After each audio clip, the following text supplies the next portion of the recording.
just how intensive it is on film and all the aspects.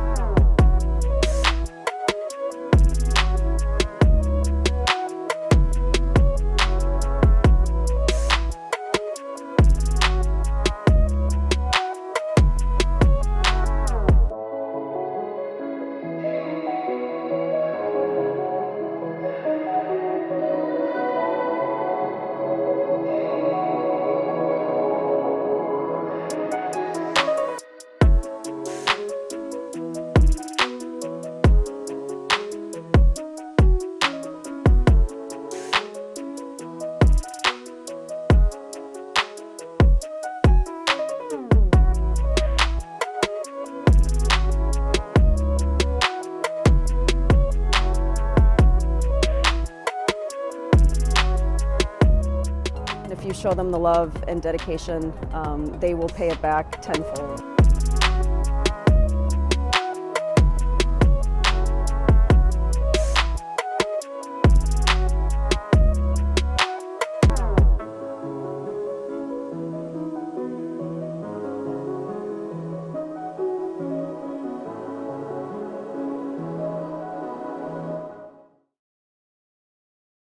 Students wanting to focus on film are finally able to sign up for the first classes in the new film concentration. They used to pursue a Bachelor of Fine Arts in Performance and Production, as this was the only program that offered some classes in film production. But this semester, more classes were added that focus on the film industry. Mackenzie Owsley says it's just what she's been waiting for. I guess I like just how intensive it is on film and all the aspects of it. Like, you have to take a production for set design class. You have to take a class for editing. You have to take advanced directing. You have to take screenwriting. And then a lot of the electives they offer are like TV writing and just stuff like that. Texas State has a strong and successful theater program, but the university is recognizing the growing demand of students wanting to take film courses because they incorporate different facets of mass communication. All of great cinema, all of great streaming comes from writing and from performing, and that nexus, right? I mean, and one of the most exciting things to me about the fine arts and cinema and film is that it's the one art that it can incorporate every single other art. The university is planning to renovate the Aqua Sports Center to aid the new film concentration with a soundstage, recording booth, computer lab, and space for filming. A detailed timeline is not yet available to the public. For Bobcat Report, I'm Jenna Ramos.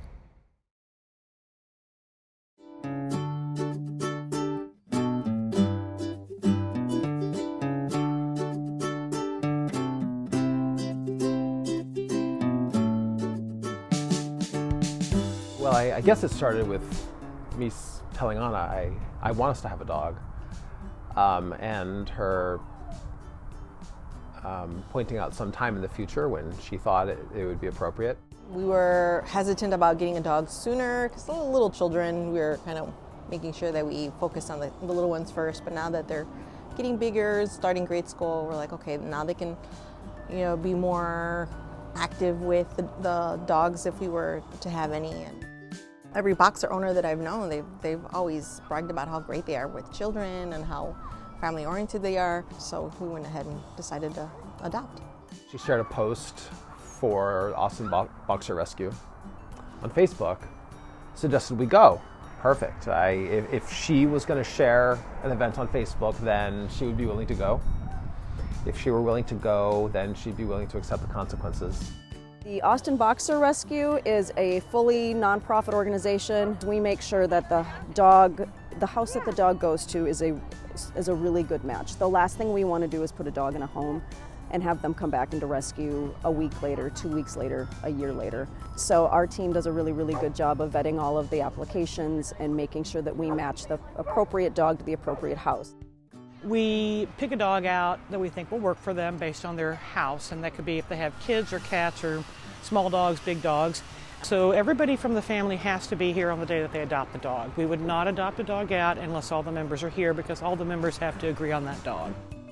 Layla and Ali came to us as a bonded pair, and by that what we mean is that they never knew a time in their lives when they were separate. So it's always our goal and our hope that we can keep them together. it's a little more difficult to home 2 dogs.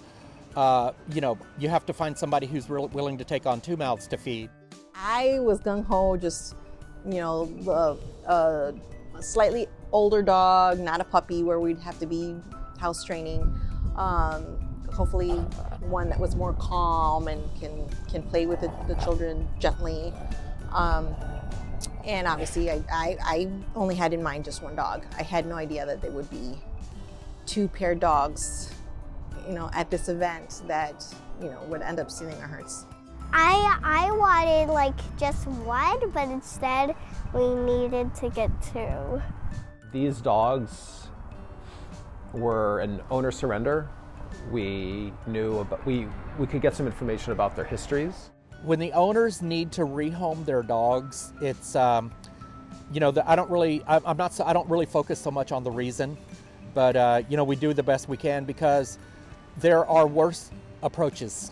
When a family decides that they can no longer keep their animals, they take the time to contact us, that's really ideal. She was kind of in a bind of wanting to keep those dogs together, and we knew that we can provide that for them. Obviously we wanted a little bit more easier situation, but considering that they've always been together, and they're very calm. It seemed like these dogs would probably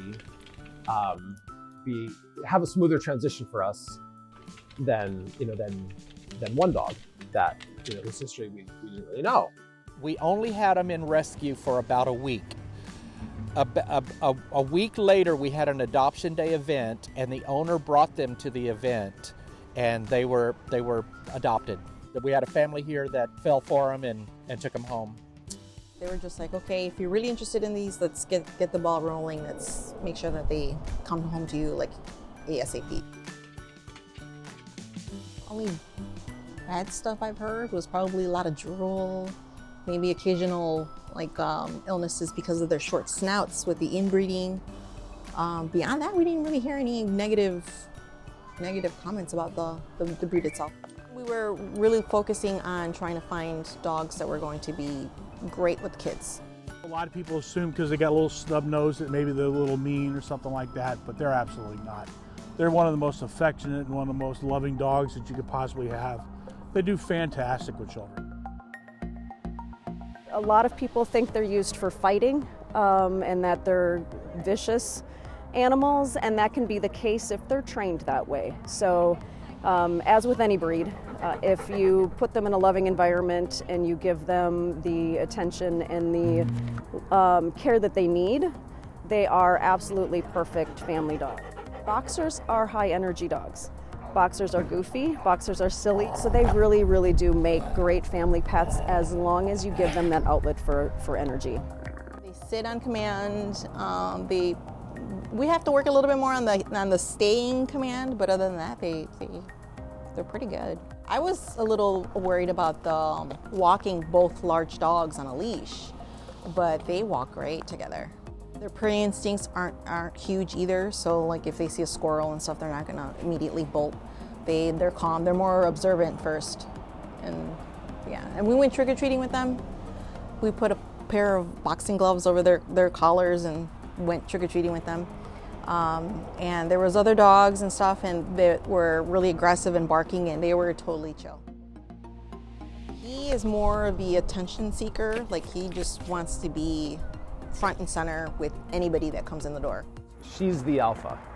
He's more outgoing, but she'll manage his behavior. She's a little bit more laid back. At first we thought maybe it was a shy thing. It's not. It's just she just lets him have the show. But behind closed doors, that's when you kind of see the personalities, and she's kind of more in charge. So that was kind of surprising.